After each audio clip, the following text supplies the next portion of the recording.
Detectives de Reddit, ¿cuál ha sido el caso más extraño que han investigado?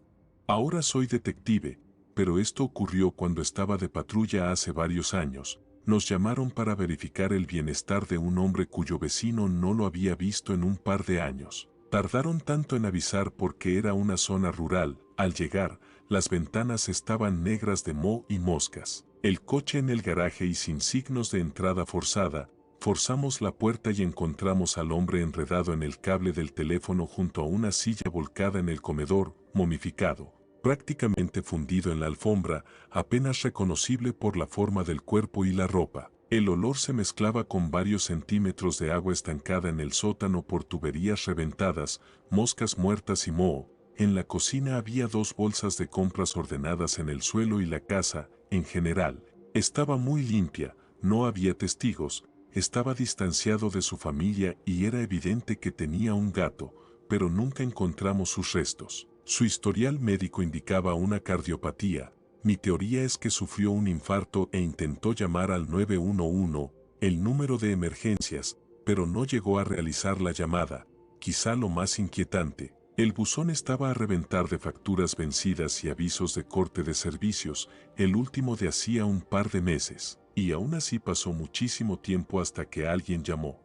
Si te está gustando, suscríbete. Siguiente historia.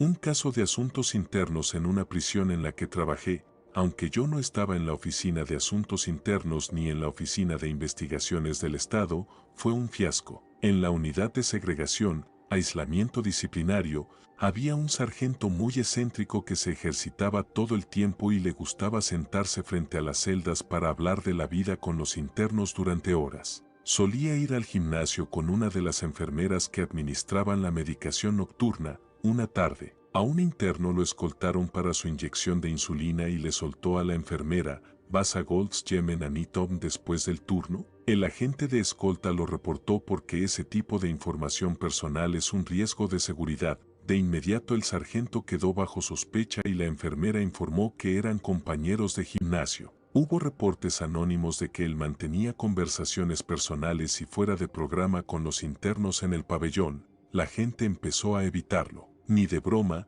¿quieres que les diga a los depredadores de menores a qué escuela van mis hijos?, decían. Semanas después surgió una denuncia de que la enfermera tenía una relación con el mismo interno que hizo el comentario del gimnasio. Como no estaba comprobado, se aseguraron de que los 3 no coincidieran en la misma zona de la prisión mientras investigaban y también para descartar que no fuera una represalia del sargento. Durante la investigación apareció algo raro. El interno vivía a varias horas, pero estaba recibiendo giros postales de Western Union en su cuenta de comisaría enviados desde una gasolinera relativamente cercana. Consiguieron las grabaciones de seguridad y, en efecto, era la enfermera. Llevaba meses depositándole dinero con una identidad falsa.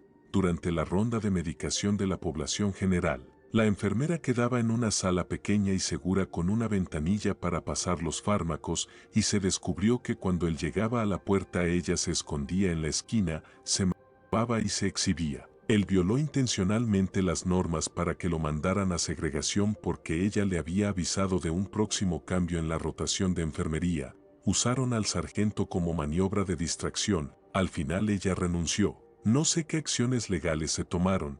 Trasladaron al interno a otro centro, y conducta sexual debida bajo custodia se considera un asunto gravísimo, más aún por la estricta ley federal de eliminación de violaciones en prisiones. Siguiente historia.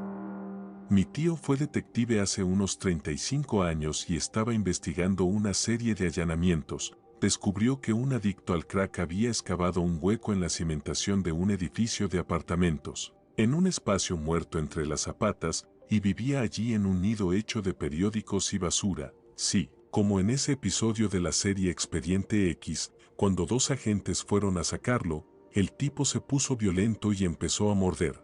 Como mecanismo de defensa, llegó a morderse sus propios dedos y escupírselos a la policía. Mi tío dijo que el sonido era como morder una zanahoria fría. Cuando por fin lo sacaron, se soltó y empezó a subir las escaleras. Todavía iba con la fuerza sobrehumana que a veces da el crack y, en ese estado, agarró y lanzó por encima del hueco de la escalera a un agente y a mi tío. Al final lo atraparon. Mi tío sufrió una lesión grave y quedó con incapacidad permanente. Siguiente historia.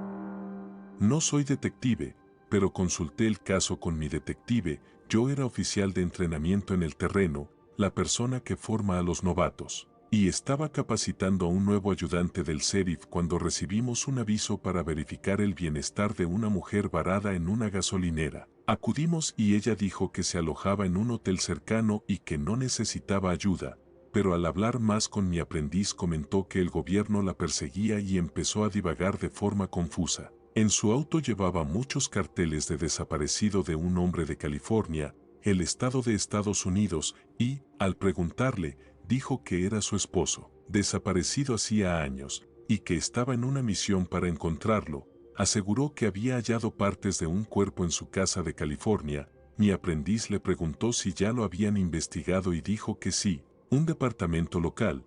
Por curiosidad le pregunté qué partes había encontrado y respondió, dedos humanos. Le pregunté dónde estaban y me miró a los ojos. Están en mi bolso. ¿Quieres verlos? En SOC. Le dije que sí, pensando que era imposible. Fuimos a su auto y sacó un frasco para medicamentos lleno de formaldehído con 3 dedos humanos dentro, un dedo gordo y 2 dedos más pequeños. El frasco tenía cinta médica sellando la tapa. Le pregunté de dónde los había sacado y dijo que los encontró en su casa y que no sabía de quién eran.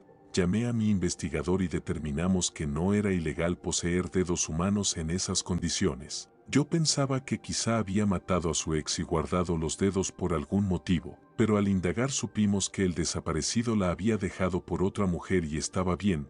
La hermana de la mujer dijo que tomaba muchos medicamentos por distintos problemas y que había dejado de tomarlos. De ahí su conducta extraña.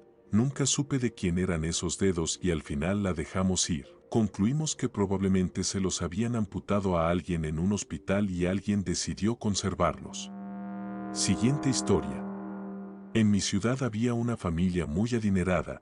El abuelo era autor o escritor de algún tipo y había construido un legado con los años. Todos los miembros de la familia se aprovechaban de su dinero.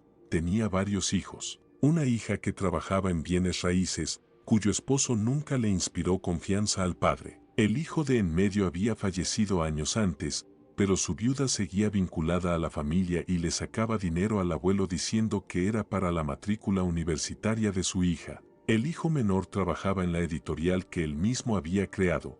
Era un desastre, pura disfunción, y solo se ocupaban del abuelo por su plata, algo que se hizo evidente a medida que avanzaba el caso. Una noche, después de una reunión familiar, el abuelo se quitó la vida.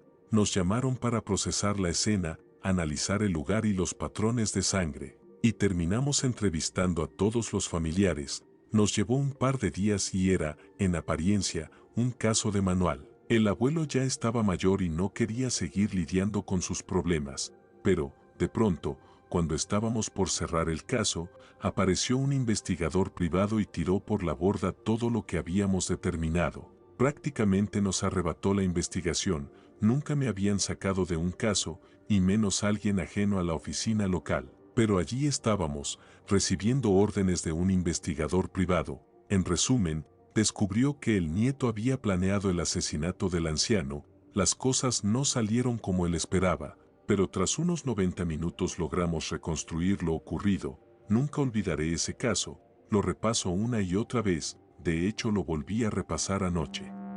Siguiente historia. Trabajé en una agencia de investigación privada, en inglés Private Investigator, abreviado PI, y un cliente nos pidió investigar a un sujeto por presunto fraude de seguros. Así que enviamos a un investigador a vigilar su residencia. Resultó que la residencia era un remolque en un cementerio abandonado en medio de la nada, en Oklahoma. Y como allí no podía quedarse merodeando en el auto frente al remolque, buscó un punto discreto, eso creíamos, desde donde tuviera una vista lejana del lugar. Tras varias horas sin actividad decidió pasar conduciendo por delante, pero cometió el error casi fatal de atravesar el cementerio en lugar de bordearlo. En ese momento salió del remolque un tipo con pinta de personaje de las colinas tienen ojos, empuñando una pistola e intentando detener a punta de arma el vehículo del investigador. Obviamente, huyó y se detuvo mucho más adelante, bien lejos de la residencia. para llamar a su supervisor y a la policía. Por suerte estacionó fuera de la carretera, entre la maleza, porque 5 minutos después quien apareció rodando por el camino, claramente a la casa, en una Chevy destartalada, el propio sujeto investigado. Intervino la policía y, al día siguiente, alguien en la oficina revisó por curiosidad su perfil de Facebook. Días antes de la vigilancia había publicado fotos de unos binoculares con aspecto de grado militar. Estamos bastante seguros de que nos estuvo observando todo el tiempo y solo esperaba a que el investigador se acercara lo suficiente para atacar. Siguiente historia. Una mujer de mediana edad, entre 45 y 50 años, fue hallada sin vida detrás de un contenedor de basura junto a un bar a mediados de diciembre. Llevaba la falda subida hasta la cintura y los leggings bajados y rasgados en varios puntos, con escoriaciones en los glúteos, talones, muslos y muñecas. Al principio la policía pensó en una agresión sexual, pero había cosas que no cuadraban, porque aunque era diciembre ese bar solía estar concurrido y, al estar el contenedor cerca del estacionamiento, alguien habría oído a una mujer en apuros. Además, las marcas en los glúteos eran extrañas, como si la hubieran arrastrado por el suelo de cemento. Algunos apuntaron a lividez cadavérica, es decir, marcas por el asentamiento de la sangre. Tras investigar no hallaron indicios físicos de abuso, ni semen, ni saliva, ni cabellos. Más tarde salió a la luz que, por la soledad tras perder a su esposo, por divorcio y ver a sus hijas ya con sus propias vidas, había ido al bar con la idea de conocer a alguien y terminó bebiendo de más. Al salir al frío extremo, quiso orinar y se ocultó detrás del contenedor. Allí comenzó a sufrir hipotermia por el viento invernal y por la disminución de la temperatura corporal debida al alcohol. Empezó a sentir calor, desvestimiento paradójico, propio de la hipotermia. Presumiblemente se quitó la chaqueta y otras prendas, y, ya muy afectada, fue perdiendo la conciencia. Tendida en el suelo helado, con la falda subida y los leggings bajados, sufrió convulsiones que le dejaron las escoriaciones, creando una escena que parecía indicar que alguien se había aprovechado de ella cuando, en realidad, todo apuntaba a la hipotermia. Siguiente historia. Yo investigué qué pasó con la creadora Noupe Amateur Firstborn Unicorn, que desapareció misteriosamente hace meses y dio de baja sus cuentas en ManyVids, plataforma de venta de videos por suscripción, y Patreon, plataforma de mecenazgo para creadores. Me tomé la libertad de escribirle a su cuenta de Reddit y descubrí que su novio tenía acceso. Supe que habían terminado y lo presioné para que compartiera conmigo el contenido que le quedaba. Poco después él escribió una confesión en su página usando su Reddit. Iba drogado en ese momento, por eso era difícil de leer. Para entonces ya había enviado el dinero por transferencia y obtuve sus videos, tanto públicos como a medida, además de sesiones de fotos y otros archivos, incluida información más personal como su correo de modelo. Por ahí logré contactarla, y también datos como dónde vivía. Poco después, los administradores de Reddit fueron contactados en nombre de Unicorn por uno de los moderadores de su subreddit r/Firstborn Unicorn y restablecieron la contraseña. Hubo mucha actividad antes de que él perdiera el acceso, todo fue borrado. El novio pasó el día discutiendo con la gente en su confesión pública, hablando de piratería y de su adicción y sus publicaciones más recientes, antes de que un administrador las quitara, eran incoherentes. Después él se quitó la vida y llegó a publicar una foto de su brazo lesionado en el sub de ella. Puedo confirmar que también era el actor en sus videos porque tenía un tatuaje distintivo en el brazo que se ve en las grabaciones. Estuve en contacto con él un tiempo y me dijo que estaba sin dinero, que se había gastado casi todo en drogas y que esperaba volver con Unicorn para ganar más. Aunque ella era la actriz, él llevaba gran parte de la producción, actuación, cámara, búsqueda de locaciones. Ahora que ella dejó la industria, todos sus canales quedaron cerrados de forma permanente. Durante un tiempo fui la única persona con un archivo completo de sus trabajos como creadora Noupe.